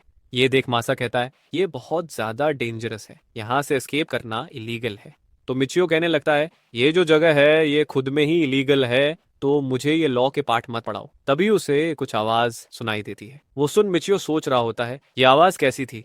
तभी वो पीछे देखता है तो वो पाता है वहां पर एक ड्रोन होता है। उसे ड्रोन को देख वो सोच रहा होता है, ये ड्रोन तो मिलिट्री ड्रोन है। तभी ड्रोन में से आवाज आने लगती है, motion detection activate, tracking target capture. ये सुन मिचियो जल्दी ही ऊपर चढ़ने लगता है। ऊपर चढ़ते ही वो मासा को जल्दी वहां से भागने को कहता है, तो मासा कह रहा होता है, तुम क्या कह रहे हो, मुझे कुछ समझ में नहीं आ रहा है। तभी उसके गाल के पास से गोली गुजरती है, जिससे वो बहुत ज्यादा डर जाता है और वहां से भागने लगता है। और मिचियो भी उसके पीछे पीछे ही भाग रहा होता है, और वो ड्रोन उन दोनों के ऊपर बस गोलियां चलाए जा रहा होता है, और वो दोनों भाग रहे होते हैं। तभी मिचियो उस ड्रोन को देखकर सोच रहा होता है, ये ड्रोन एसएसजी नेमेसिस है, ये हर मूविंग चीज को टारगेट करता है जो इसके सर्च रेंज में होता है और इसे डायरेक्ट किल ऑर्डर्स मिलते हैं। और एक बार अगर हम इसके मोशन डिटेक्टर से कैप्चर हो गए तो ये हमें आइडेंटिफाई करके मार के ही छोड़ेगा। इसके लिए इसका नाम मैड परस्यूअर पड़ा था। ये एक ऐसा किलिंग वेपन है जिससे काफी सारे सोल्जर थर थर कांपते थे। तभी मासा कहने लगता है, अब हम क्या करेंगे, क्या हम यहाँ ही मर जाने वाले हैं? तभी मिचियो दूसरी तरफ जाने लगता है, जिसे देख मासा कह रहा होता है उधर आगे जाने का कोई जगह नहीं है। तो मिचियो कहने लगता है, बस मेरे पीछे पीछे आओ। ये सुन मासा भी उसके पीछे पीछे झाड़ियों में जाने लगा है। झाड़ियों में घुसने के बावजूद भी ड्रोन इजीली उनका पीछा कर रहा होता है। ये देख मिचियो सोच रहा होता है, जैसा मैंने एक्सपेक्ट किया था, इसकी स्पेशलाइज्ड ट्रैकिंग परफॉर्मेंस बहुत ही दमदार है। तभी वो पीछे देखता है तो मासा उसके बहुत पीछे होता है, इसलिए वो उसे कहता है, तुम मेरे बहुत ज्यादा पीछे चले जा रहे हो। ये सुन मासा कह रहा होता है, मैं और ज्यादा भाग नहीं सकता हूँ। तो मिचियो कहता है, बस भागो वरना तुम मर जाओगे। उसे वैसी हालत में देख मिचियो सोच रहा होता है, ये बहुत ज्यादा बुरा है, अगर ये ऐसे ही चलता रहा तो हम जल्दी ही मर जाएंगे। तभी वो सामने देखता है तो उसे एक चूहा नजर आता है। तभी वो चूहे की तरफ भागने लगता है और उसे पकड़ लेता है और वो मासा को कहने लगता है, मैं 3 तक काउंट करूंगा और जब मैं 0 तक पहुंच जाऊं तब तुम बिल्कुल फ्रीज हो जाना, बिल्कुल भी हिलना नहीं। ये सुन मसा कहता है, क्या तुम पागल हो गए हो? अगर हम रुक जाएंगे तो हम बुरी तरह से मारे जाएंगे। तभी ही मिचियो अपनी काउंटिंग शुरू कर देता है, जिससे मासा बहुत ही ज्यादा घबरा जाता है और वो उसे कहता है, तुम क्या करने का सोच रहे हो? और मिचियो अपनी काउंटिंग वैसे ही जारी रखता है। और जैसे ही वो 0 में पहुंचने वाला होता है तभी वो उस चूहे को ड्रोन की कैमरा की तरफ फेंक के मारता है, जिससे ड्रोन वापस से अपने टारगेट को सर्च करने लगता है। तभी ड्रोन अपना मोशन डिटेक्शन चालू करता है तो वहां पर चूहे को देखता है और वो चूहे को अपना टारगेट समझते हुए उसे गोली मार के मार देता है। और मासा और मिचियो दोनों ही अपनी जगह पर फ्रीज होके खड़े होते हैं। तभी उनके बाजू में से ड्रोन गुजरता है और वहां से पीछे मुड़ के जाने लगता है। तभी वहां वापस मुड़ के देखने लगता है और वो मिचियो और मासा के पास जाकर वापस चेक करने लगता है और वहां से पीछे मुड़ के वापस से जाने लगता है। उसके जाने के बाद दोनों ही रिलीफ महसूस करते हैं और मासा तो गिर के बैठ ही जाता है और वो रोने लगता है और कह रहा होता है, आज हम बाल बाल बच गए। और तभी मासा मिचियो से पूछता है, वो क्या था? तो मिचियो उसे बताने लगता है, वो एक किलिंग ड्रोन है जो ऑल्डमियर रिपब्लिक ने बनाई थी। इसकी स्पेशलाइज्ड ट्रैकिंग एबिलिटी बहुत ही ज्यादा अच्छी है। इसके लिए ये कभी अपने एलाइज और एनिमी डिफर नहीं कर पाता था और वो उन दोनों को ही मार देता था। इसकी इसी डिफेक्ट की वजह से बहुत टाइम पहले ये ड्रोन बैटलफील्ड से बिल्कुल ही डिसअपियर हो गया था। ये सुन मासा कहने लगता है, क्या ये बैटलफील्ड में यूज होता था? तुम्हें ये सब चीजें कैसे पता है? ये सुन मिचियो सोच रहा होता है, क्रेजी चेजर, ये ड्रोन इस जैसी जगह पर क्या कर रहा है? इसकी डेंजरस एबिलिटी की वजह से इसे कई सारे कंट्रीज में इलीगल कर दिया था। तो क्या इस आइलैंड का कनेक्शन आल्डीमीर रिपब्लिक से है जहां मैं सोल्जर था? उसके बाद सीन चेंज होता है जहां पर मिचियो अपने घर में वापस आ जाता है। मिचियो को देख क्यों कहता है, मिचियो तुम बहुत ज्यादा लेट हो। ये सुन उसकी माम कह रही होती है, पहले तुम्हें उसे वेलकम करना चाहिए। तभी मिचियो उसे पूछने लगता है, तुम क्या बना रहे हो? तो क्यों कहने लगता है, क्या तुम लेफ्ट ओवर स्ट्यू के बारे में भी भूल गए हो? ये मेरी स्पेशल डिश है जो तुम बहुत ज्यादा पसंद करते थे और ऐसे हाई क्वालिटी लेफ्ट ओवर खरीदना बहुत ही मुश्किल होता है, लेकिन तुम्हारी वजह से हमें ये खरीद पाए हैं। ये सुन मिचियो सोच रहा होता है, हाई क्वालिटी लेफ्ट ओवर, ये क्या चीज है? उसके बाद वो लोग डाइनिंग टेबल में बैठते हैं और खाने लगते हैं। जैसे ही मिचियो स्ट्यू को खाता है तो वो सोचने लगता है, ये कितना ज्यादा खट्टा है, ये सच में कोई ह्यूमन खा सकता है? इससे अच्छा तो मिलिट्री का रेशन है। तभी क्यों स्ट्यू को खाकर बहुत ही ज्यादा खुश होता है और कह रहा होता है, ये बहुत ज्यादा डिलिशियस है। ये सुन मिचियो बड़ा ही हैरान होता है और सोच रहा होता है, ये क्या कह रहा है, क्या इसके टेस्ट बड्स खराब हो चुके हैं? तभी उसकी माम कहने लगती है, तुम्हें आराम से खाना चाहिए। तो क्यों कहने लगता है, ये आइलैंड में लेफ्ट ओवर खरीदना ईजी नहीं है। मैं जब से छोटा था मैं इससे भी ज्यादा बुरी चीजें खा चुका हूँ, जैसे कि अर्थवर्म नूडल्स, और आज तो ये हाई क्वालिटी लेफ्ट ओवर बना है तो मैं कैसे करके फटाफट नहीं खा सकता हूँ। और यहाँ देखो, यहाँ पर अभी भी बहुत सारा मीट बचा हुआ है, आज सच में मजा ही आ गया। और वो उसे खाने लगता है। उसके बाद क्यों अपना हाथ बढ़ाकर मिचियो को कहने लगता है, लाओ मुझे वो दो। तो मिचियो कहने लगता है, मैं तुम्हें क्या दूं? ये सुन क्यों कहने लगता है, तुम पागल होने का नाटक मत करो, इस मील के पैसे दो, तुम्हें सैलरी मिला है ना? तो मिचियो कहने लगता है, नहीं, मैंने अपनी सैलरी मासा को दे दिया हूँ। ये सुन क्यों बड़ा ही हैरान होता है और आगे मिचियो कहता है, मैंने प्लान किया हूँ कि मैं आज से अपनी सैलरी उसे दिया करूंगा। ये सुन क्यों अपनी जगह से उठ जाता है, जिससे उसका बोल नीचे गिर जाता है। उसे देख वो कहने लगता है, तुम्हारे वजह से मैंने स्ट्यू गिरा दिया, ये सब तुम्हारी गलती है, अभी बस थोड़ा सा ही स्ट्यू बचा हुआ है। तभी मिचियो अपनी जगह से उठने लगता है और कहता है, मैं इस बचे हुए स्ट्यू का अच्छा इस्तेमाल कर सकता हूँ, तो जल्दी से स्ट्यू लेकर मेरा पीछे आओ। उसके बाद हमें जंगल का सीन दिखाया जाता है जहां पर क्यो पूछ रहा होता है लेफ्ट ओवर स्ट्यू और बास्केट से हम क्या करने वाले हैं। तो मिचियो स्ट्यू को नीचे फेंक देता है, जिससे क्यो कहने लगता है तुमने मेरी बनाई हुई स्ट्यू को फेंक क्यों दिया, इसे ऐसे करके मत फेंको। उसके बाद मिचियो एक लकड़ी लेकर जमीन में लगा देता है और उसके सपोर्ट में उस बास्केट को रखता है और उसे कहने लगता है ऐसे लेफ्ट ओवर छोटे मोटे जानवरों के लिए दावत जैसा होगा, और दूसरे शब्दों में ये चीज इनफ है जिससे हम शिकार को अपनी तरफ ला सकते हैं। ये सुन क्यों कहने लगता है क्या तुम ट्रैप बनाए हो, तुम इससे क्या पकड़ना चाहते हो। तो मिचियो कहने लगता है छोटे जानवर जैसे कि चूहा या वैसे ही कुछ। ये सुन क्यों कहना लगता है क्या चूहे, क्या वो खाना सही होगा, मैंने सुना है कुछ लोग इसे खाकर बीमार पड़ गए थे और इस वजह से वो मर भी गए थे। तो मिचियो वहां से जाते हुए कहने लगता है जो स्लम के चूहे हैं उसे खाना हार्मफुल हो सकता है, लेकिन फॉरेस्ट के चूहे के अंदर वैल्यूएबल प्रोटीन सोर्स होता है। और उसे आगे कहता है तुम्हें चूहे पसंद नहीं है ना, तो चलो हम थोड़ा आगे से चल के आते हैं। उसके बाद वो लोग जंगल के और अंदर जाने लगते हैं। सभी क्यों कहने लगता है क्या तुम और भी ज्यादा ट्रैप लगाने वाले हो, तुम्हें इतने बड़े झाड़ियों में ट्रैप सेट करने की जरूरत नहीं है। तो मिचियो कहने लगता है ये घनी झाड़ियों की वजह से ही ये ज्यादा अच्छा है, इससे शिकार कॉन्फिडेंटली यहाँ पर अप्रोच करेगा। तभी कियो की नजर एक ट्रैप पर जाती है जहां पर एक बर्ड वो ट्रैप में फंस जाता है। वो देख मिचियो कहने लगता है क्या तुम्हारे लिए ये इनफ होगा। तो कियो कहने लगता है हाँ। उसके बाद हमें माइनिंग साइट मैनेजमेंट की बिल्डिंग को दिखाया जाता है जहां पर साइट मैनेजर और डेप्यूटी डायरेक्टर होते हैं और डेप्यूटी डायरेक्टर बोल रहे होते हैं इस वीक माइनिंग आउटपुट 643.72 टन आया है और 9 स्लेव्स मारे गए हैं। ये लोग माल न्यूट्रिशन और ओवरवर्क की वजह से मारे गए हैं। ये एक हफ्ते में सबसे ज्यादा डेथ है। तो डायरेक्टर क्या हम स्लेव्स को जिंदा रखने के लिए खाना और ब्रेक एक्सटेंड नहीं करना चाहिए। तो डायरेक्टर सारे पेपर फेंक के कहने लगता है कंपनी के इवैल्यूएशन क्राइटेरिया में वर्ड ह्यूमन लाइफ इंक्लूड नहीं होता है। ये सुन डेप्यूटी डायरेक्टर कहने लगता है लेकिन फिर भी सर हमें कुछ तो करना होगा। तो डायरेक्टर कहने लगता है इनफ, मुझे एक ही चीज बार बार रिपीट करना अच्छा नहीं लगता है। अगर मैं माइनिंग आउटपुट को इंक्रीज कर दूंगा तो इवैल्यूएशन इंप्रूव होगी, इससे मुझे हेडक्वार्टर में जल्दी ही प्रमोशन मिल जाएगा। कब तक कि मैं इस फिल्थी गार्बेज आइलैंड में रह सकता हूँ, मुझे कोई फर्क नहीं पड़ता है तुम कितने सारे स्लेव्स यूज करते हो, तुम्हें बस माइनिंग को सबसे ज्यादा प्रायोरिटी देनी है। तो डेप्यूटी डायरेक्टर कहता है ठीक है डायरेक्टर, मैं समझ चुका हूँ। उसके बाद डायरेक्टर कहने लगता है तो नेक्स्ट क्या है। ये सुन एक माइनिंग साइट का मैनेजर कहता है ये हफ्ते की टोटल तनख्वाह 2.8 मिलियन येन है और मर्चेंडाइज सेल्स 2.523 मिलियन येन है। रिकवरी रेट अबाउट 90% है। वो ये हफ्ते भी इडियट्स लोगों की तरह दारू पी रहे थे। तो डायरेक्टर कहने लगता है कोई और रिपोर्ट है। ये सुन तभी एक साइट मैनेजर कहने लगता है हाँ, अगर मैं सोचूं तो मैंने सुना है टीम जीए का कोई मेंबर पैराडाइज पास के लिए एम कर रहा है। ये सुन सारे के सारे लोग हंसने लगते हैं और उनमें से एक कह रहा होता है एक स्लेव माइनर कैसे करके 10 लाख जमा कर सकता है, ये इम्पॉसिबल है उसके लिए। ये सुन डायरेक्टर भी सोच रहा होता है कौन है वो टीम G8 का मेंबर। उसके बाद सीन चेंज होता है जहां पर मासा को दिखाया जाता है जो मिचियो के घर के बाहर खड़ा होता है और वो मिचियो को बुला रहा होता है। तभी मिचियो के घर के पास से ही आवाज आती है मैं यहाँ हूँ। तभी मासा वहां जाकर देखता है तो बड़ा हैरान हो जाता है। तभी हमें दिखाया जाता है मिचियो एक हाथ से पुलअप्स मार रहा होता है। तभी मिचियो मासा से पूछता है तुम्हें मुझसे क्या चाहिए। ये सुन मासा कहने लगता है मैंने सोचा था मैं तुम्हारे साथ काम पर जाऊंगा, एनीवे तुम यहाँ पर कर क्या रहे हो। तो मिचियो कहने लगता है तुम देख ही सकते हो मेरी बॉडी बहुत ज्यादा वीक है, मुझे अपने ऑब्जेक्टिव को अचीव करने के लिए अपनी बॉडी को जितना हो सके उतना ज्यादा स्ट्रांग बनाना होगा। ये सुन मासा कहने लगता है तुम बहुत ही अजीब बंदे हो। तभी हमें क्यों को दिखाया जाता है जो घर से बाहर आकर बोल रहा होता है इतनी सुबह सुबह इतना शोर क्यों है।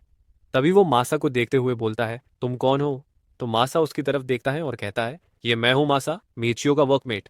उसे देख क्यों बहुत ही ज्यादा गुस्सा हो जाता है और कहने लगता है मुझे वापस दो, वो हमारे खाने के पैसे थे, हम हर रोज बहुत ही ज्यादा भूखे रहते हैं। ये सुन मासा को पुराने वक्त की याद आती है जहां पर उसकी बहन कह रही होती है मुझे बहुत ज्यादा भूख लगी है। तो मासा कह रहा होता है थोड़ी देर रुक जाओ, हम जल्दी घर पहुंच जाएंगे, मैं घर जाकर तुम्हारे लिए बहुत अच्छी चीज बनाऊंगा। ये सब सोच मसा सोच रहा होता है मुझे उसे वापस से खिलाना है और वो क्यों को सॉरी कहता है और कहने लगता है मैं तुम्हारे लिए अगली बार कुछ अच्छा सा खाने को लाऊंगा, तो प्लीज मुझे माफ कर दो। तो क्यों कहता है ठीक है मैं तुम्हें माफ कर देता हूँ, लेकिन कुछ ऐसी चीज लाना जो 1000 येन का हो। उसके बाद हमें माइनिंग साइट का सीन दिखाया जाता है जहां पर स्लेव्स माइनिंग कर रहे होते हैं। तभी चश्मे वाले बंदे के हाथों से बास्केट गिरने वाला होता है, जिसे देख मासा कहता है इनुजुका सान जाकर उसकी मदद करो। तो वो वर्कर उसकी जाकर मदद करता है। तभी वहां पर डायरेक्टर आता है और कहने लगता है तुम्हारी लीडरशिप बहुत ही ज्यादा एक्सीलेंट है, तुम प्रॉपरली सेफ्टी को भी कंसिडर कर रहे हो। जैसे मैंने रूमर्स सुने तुम लोग बहुत आउटस्टैंडिंग हो। ये सुन मासा कहने लगता है, आप मेरे बारे में कैसे जानते हो? तो डायरेक्टर कहने लगता है, तुम बहुत ज्यादा फेमस हो चुके हो। एक सुपरवाइजर जो अपने स्क्वाड को यूनाइट करके रखा है बिना कोई वायलेंस के और अपने प्रोडक्शन को भी इंक्रीज कर रहा है। लगता है कि रूमर्स सच हैं। ये सुन मासा झुकते हुए कहने लगता है, आपका बहुत बहुत शुक्रिया जो आपने मेरे जैसे को प्रेज किया। तो डायरेक्टर कहने लगता है, तुम्हें इतना ज्यादा टेंस होने की जरूरत नहीं है। मैं आज यहाँ पर स्पेशल रीजन की वजह से आया हूँ। मैं तुम जैसे प्रॉमिसिंग पर्सन को एक रिवॉर्ड देना चाहता हूँ। ये सुन मासा कहता है, कैसा रिवॉर्ड? तो डायरेक्टर कहने लगता है, हाँ रिवॉर्ड। मुझे लगता है इंसेंटिव देने से तुम्हारा मोटिवेशन बूस्ट होगा। मैंने सही कहा कि नहीं? ये सारी बातें मीचियो वहां खड़े सुन रहा होता है, लेकिन वो कुछ रिएक्ट नहीं करता है। और डायरेक्टर आगे कहने लगता है, लेकिन ये जगह बहुत ज्यादा डेंजरस है। यहाँ पर तुम्हें कोई टारगेट कर सकता है, इसलिए चलो हम कोई सेफ जगह पर चलते हैं। तभी मासा मीचियो कहने लगता है, क्या तुमने सुना जो डायरेक्टर ने कहा है? इससे लगता है कि मुझे पैराडाइज पास जल्दी ही मिल जाएगा। तो मिचियो कहने लगता है, मुझे बहुत ज्यादा बुरी फीलिंग आ रही है, तो प्लीज अपना गार्ड डाउन नहीं करना। ये सुन मासा कहने लगता है, तुम बस ओवर थिंक कर रहे हो। तुम्हें लोगों के गुडविल को एक्सेप्ट करना चाहिए। और वो वहां से जाते हुए कहने लगता है, अपना ध्यान रखना। तभी ब्लॉन्डी कहने लगता है, मिचियो लगता है कि तुम अपने दोस्त के लिए बहुत ज्यादा चिंता करते हो, लेकिन हम बस उसके साथ थोड़ा सा पार्टी करेंगे। ये सुन मिचियो बहुत ज्यादा सीरियस हो जाता है। उसके बाद हमें मासा के घर का सीन दिखाया जाता है और वो कह रहा होता है, ये मेरा घर है। तभी उनमें से एक साइट मैनेजर कहने लगता है, क्या डायरेक्टर ये ठीक होगा कि आप इस छोटे से गंदे रूम में जाओगे? तो डायरेक्टर कहने लगता है, ये बिल्कुल ठीक होगा, प्राइवेट रूम ज्यादा कन्वीनियंट होता है। उसके बाद मासा अपने घर के अंदर जाते हुए कहता है, प्लीज आप सब अंदर आ जाइए। और सबको कहने लगता है, आप लोग यहाँ पर कंफर्टेबल हो जाओ, मैं आप लोगों के लिए चाय बनाता हूँ। तभी डायरेक्टर अपना दांत पीसने लगता है और अपनी नाक पकड़ के कहता है, ये रूम मुझसे भी ज्यादा गंदा है जितना मैं इमेजिन किया था। इससे मेरी पूरी नाक खराब हो गई है। और वो अपने मैनेजर्स को कहने लगता है, जाओ जाकर ढूंढो वो कहाँ है। और वो सारे के सारे मैनेजर्स मासा के घर में इधर उधर उसके पैसे को ढूंढने लगते हैं। तभी ही ब्लॉन्डी मासा के पेट पर बहुत ही जोरदार पंच मारता है, जिस मासा अपना पेट पकड़ के नीचे गिर जाता है और वो खांस रहा होता है। तभी एक मैनेजर उसके दोनों हाथ को पकड़ लेता है और उसके ऊपर बैठ जाता है। पर डायरेक्टर कहने लगता है, तुम पैराडाइज पास को खरीदने का प्लान कर रहे थे, मैंने सही कहा कि नहीं? अब बताओ पैसे कहाँ हैं? और उसके बाल को पकड़कर कहने लगता है, मुझे अपना टाइम वेस्ट करना बिल्कुल भी पसंद नहीं है, तो बताओ जल्दी। अगर तुम अभी बता दोगे तो तुम अपना पैसा ही खोगे, ना कि अपनी जान। तो मासा कहने लगता है, क्या स्पेशल रिवॉर्ड एक झूठ था? तो डायरेक्टर कहने लगता है, तुम जैसे स्लेव के पास दिमाग भी है। ये सुन मासा सोच रहा होता है, क्या मैं इन लोगों के झांसे में आ गया? और उन्हें कहने लगता है, लेकिन रुको, मेरे पास कोई पैसे नहीं है, मैं बस एक स्लेव हूँ। तो डायरेक्टर उसे लाफा मार के कहता है, पागल बनाना बंद करो, मुझे बताओ तुम्हारे पैसे कहाँ हैं? और वो एक मैनेजर को कहता है, इसके साथ वो करना चालू कर दो। तो मैनेजर अपने पास से पक्कड़ निकालता है। उसे देख मासा सोच रहा होता है, ये मेरे साथ क्या करने वाले हैं? तभी वो मैनेजर उसे पक्कड़ से उसके दांत को निकालने लगता है, जिससे मासा जोर की चिल्ला उठता है और वो बहुत ही ज्यादा दर्द में होता है। तभी डायरेक्टर कहने लगता है, मैंने तुम्हें पहले ही कहा था, अगर तुम ईमानदारी से बता दोगे तो तुम अपना पैसा ही खोओगे। तो अब ये तुम्हारे ऊपर है, तुम हमें पैसों के बारे में बताओगे कि नहीं। उसके बाद हमें माइनिंग साइट का सीन दिखाया जाता है, जहां पर सारे लोग बात कर रहे होते हैं। सुपरवाइजर मासा अब तक वापस नहीं आया है, उनमें से एक कह रहा होता है। डायरेक्टर मासा को ज्यादा ही पसंद करने लगे हैं, शायद से वो अभी पार्टी कर रहा होगा। तभी वहां खड़ा मीचियो की नजर डिप्यूटी डायरेक्टर के ऊपर जाती है और वो सोच रहा होता है, मुझे पक्का यकीन है ये डायरेक्टर के साथ था। तो वो डिप्यूटी डायरेक्टर के पास जाकर कहता है, मासा कहाँ है? तो वो कहने लगता है, मुझे नहीं पता वो कहाँ है। तो मिचियो कहने लगता है, तुम सारे के सारों का इरादा क्या है? तो डेप्यूटी डायरेक्टर कहने लगता है, तुम्हारे लिए यही अच्छा होगा तुम इसके बारे में बात ना करो, क्योंकि तुम्हें भी अपने घर वापस जाना है। मैंने सही कहा कि नहीं? उसके बाद हमें मासा के घर का सीन दिखाया जाता है, जहां पर वो लोग मासा के बहुत सारे दांत निकाल चुके होते हैं, जिससे मासा बहुत ही ज्यादा दर्द से चिल्ला रहा होता है। तभी डायरेक्टर बोलता है, अगर तुम नहीं बताओगे तो तुम खाने पीने के लायक भी नहीं रहोगे, तो तुम्हारे लिए यही अच्छा होगा कि तुम हमें जल्दी बता दो वो सारे पैसे कहाँ हैं। तो मासा कहने लगता है, मेरे पास कोई पैसे नहीं है। ये सुन डायरेक्टर कहने लगता है, तुम अगर अभी बता दोगे तो मैं तुम्हें थोड़ी सी दया दिखाऊंगा। और वो साइट मैनेजर को कहने लगता है, अब दूसरा मेथड शुरू करो। ये सुन मासा सोच रहा होता है, अब ये लोग मेरे साथ क्या करना चाहते हैं। तभी वो साइट मैनेजर उसके निकले हुए दांत को वहां पर से उसी जगह पर डाल देता है, जिससे मासा को बहुत ही बुरा वाला दर्द होता है। और डायरेक्टर कह रहा होता है, तुम्हारा दांत वापस आ चुका है। और वो मैनेजर को कहने लगता है, इसे वापस से रिपीट करो, जब मैं एक्सट्रैक्शन कहूँ तब एक्सट्रैक्ट करना, जब मैं इम्प्लांटेशन कहूँ तभी इम्प्लांट करना। और वो ऐसे ही एक्सट्रैक्ट और इम्प्लांट कहता रहता है, जिससे वो साइट मैनेजर उसका दांत निकालता है और वहां पर से उसी जगह पर डाल देते हैं, जिससे मासा को बहुत ही ज्यादा दर्द हो रहा होता है और वो लोग इस टॉर्चर का मजा ले रहे होते हैं। तो थोड़ी देर के बाद मासा दर्द से कुछ बोल भी नहीं पा रहा होता है। तभी डायरेक्टर कहता है तुम्हें अब तो कह देना चाहिए कि पैसे कहाँ हैं। तभी मासा सोचने लगता है मैं वो पैसे नहीं छोड़ सकता हूँ, मेरे पास रीजन है इस आइलैंड से निकलने का। और वो अपनी पास्ट की बातों को याद करने लगता है, जहां पर उसकी बहन कह रही होती है मेरे सर्जरी का कॉस्ट बहुत ही ज्यादा एक्सपेंसिव है, इससे तुम्हें बहुत ज्यादा प्रॉब्लम होती होगी ना। तो मासा कहने लगता है नहीं, मैंने एक जॉब ढूंढ लिया है, अब मैं बहुत सारे पैसे कमा लूंगा और तुम्हारे लिए बहुत सारी गिफ्ट लेकर आऊंगा। और वो सोचने लगता है अगर मैं वापस नहीं गया तो मेरी बहन पूरी तरह से अकेली पड़ जाएगी, मैं इन लोगों के पास वो पैसे नहीं दे सकता हूँ। तभी डायरेक्टर कहने लगता है तुम इतनी ज्यादा जिद्दी हो, कब तक के तुम इसे एंड्योर करते रहोगे, क्या तुम अपने पूरे दांत को खोना चाहते हो। तो मासा कहने लगता है मेरे पास कोई पैसे नहीं है। ये सुन डायरेक्टर कहता है तुम एक नंबर के इडियट हो, तुम्हें अभी बता देना चाहिए पैसे कहाँ हैं। तभी ब्लॉन्डी आगे बढ़ने लगता है और वो उस मैनेजर को सर पे लात मारता है, जिससे डायरेक्टर कहने लगता है तुम क्या कर रहे हो।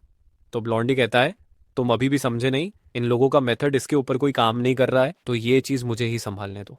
तभी वो मासा को कॉलर से पकड़ लेता है और वो अपने पास लाकर कहता है तुम ज्यादा बुरे नहीं हो, मैं तुम्हारे लिए अपना ओपिनियन चेंज करता हूँ।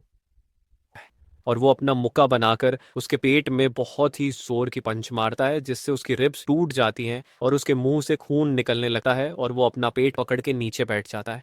और ब्लॉन्डी कहने लगता है तुम इसके बाद भी कुछ नहीं बताने वाले, तुम सच में एक असली मर्द हो और यही चीज तुम्हें पीटने में मुझे मजा देगी। तभी मासा सोच रहा होता है टूथ एक्सट्रैक्शन के टॉर्चर से अच्छा तो मैं इसके हाथ से मार ही खाऊं। और ब्लॉन्डी उसे पूरी तरह से पीटने लगता है और मासा सिर्फ अपनी बहन के बारे में ही सोच रहा होता है। तभी डायरेक्टर कहने लगता है ये देखने में बहुत ज्यादा पेनफुल लग रहा है, मैं चाहता हूं कि इसे रोक दूं, तो तुम जल्दी बताओ सारे पैसे कहाँ रखे हो। और ब्लॉन्डी उसे बुरी तरह से पीटे जा रहा होता है, लेकिन मासा उन लोगों को कुछ भी नहीं बताता है और वो सिर्फ अपनी बहन के बारे में ही सोच रहा होता है। उसकी इतनी जिद्दीपन को देखकर डायरेक्टर कह रहा होता है बस हमें बता दो पैसे कहाँ हैं। लेकिन मासा उसे कहता है मेरे पास कोई पैसे नहीं है। ये सुन डायरेक्टर कहता है बहुत हो गया तुम्हारा, अब तुम मरो। तभी ब्लॉन्डी उसे बहुत ही तगड़ा वाला पंच मारता है। उसके बाद हमें मिचियो को दिखाया जाता है जो बहुत तेजी से भागते हुए मासा के पास जा रहा होता है। जैसे ही वो मासा के घर के अंदर घुसता है तो वो देखता है मासा पूरी तरह से जख्मी घर के अंदर पड़ा हुआ है। उसके बाद वो मासा के पास जाता है और उसे अच्छे से देखने लगता है और सोच रहा होता है इसकी रिब्स फ्रैक्चर हो चुकी है और ये एबनॉर्मली ब्रीथ कर रहा है।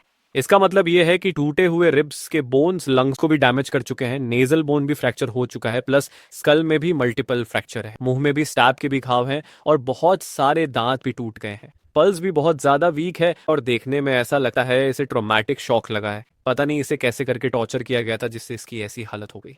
तभी मासा कहने लगता है तुम्हारी वार्निंग सही थी, वो लोग मेरे पैसों के पीछे हैं, लेकिन मैं आखिर तक उन पैसों को प्रोटेक्ट करके रखा, अब मैं पैसे को यूज नहीं कर सकता हूँ तो मैं वो सारे पैसे तुम्हें दे रहा हूँ। ये सुन मिचियो कहने लगता है मैं तुम्हारा ये फेवर एक्सेप्ट नहीं करूंगा, तुम अपने बॉडी को पहले रिकवर करो और खुद से ही इस पैसे को यूज करना। ये सुन मासा उसका हाथ पकड़ लेते हैं और रोते हुए कहने लगता है प्लीज इसे एक्सेप्ट कर लो, मुझे पता है मैं और जी नहीं सकता हूँ, अगर तुम इसे एक्सेप्ट नहीं करोगे तो वो सारे पैसे वेस्ट हो जाएंगे। अभी तुम अच्छे से सुनो, अगर तुम मेरे घर से बाहर निकल के स्ट्रेट जाओगे तो तुम्हें एक बड़ा सा पेड़ नजर आएगा, मैंने उस पेड़ के नीचे ही अपने सारे बचे हुए पैसे दबा के रखे हैं, अब वो पैसे तुम्हारे हुए, मैं बस उस पैसे के रिटर्न में तुमसे एक रिक्वेस्ट करना चाहता हूँ, जब तुम्हें इस आइलैंड से बाहर चले जाओ तब तुम मेरी बहन को ढूंढना।